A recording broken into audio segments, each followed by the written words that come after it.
ఎన్టీఆర్ జిల్లా నందిగామలో వరుస దొంగతనాలతో దొంగలు హల్చల్ చేస్తున్నారు. పోలీసులకే సవాలు విసురుతూ దోపిడీలకు పాల్పడుతున్నారు. ఒకే రోజు నందిగామలో 20 లక్షల బంగారం చోరీకి గురైంది. కనిశెట్టి గాంధీ ఇంట్లో 3 లక్షల విలువైన బంగారంతో పాటు 45,000, చిన్న వెంకటరెడ్డి ఇంట్లో 12 లక్షల విలువైన బంగారంతో పాటు 15,000 చోరీ చేశారు దుండగులు. వరుస దొంగతనాలతో భయోందోళనకు గురవుతున్నారు స్థానికులు. 3-4 సంవత్సరాలు మొన్ననే చేయించుకున్నా.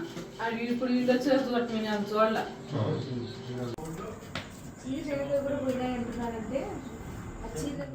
ఎన్టీఆర్ జిల్లా నందిగామలో వరుస దొంగతనాలతో దొంగలు హల్చల్ చేస్తున్నారు. పోలీసులకే సవాలు విసురుతూ దోపిడీలకు పాల్పడుతున్నారు.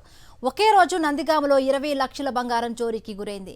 కనిశెట్టి గాంధీ ఇంట్లో 3 లక్షల విలువైన బంగారంతో పాటు 45,000, చిన్న వెంకటరెడ్డి ఇంట్లో 12 లక్షల విలువైన బంగారంతో పాటు 15,000 చోరీ చేశారు దుండగులు. వరుస దొంగతనాలతో భయోందోళనకు గురవుతున్నారు స్థానికులు. 3-4 సంవత్సరాలు మొన్ననే చేయించుకున్నా. అది ఇప్పుడు వీళ్ళు వచ్చేసి నేను చూడాల.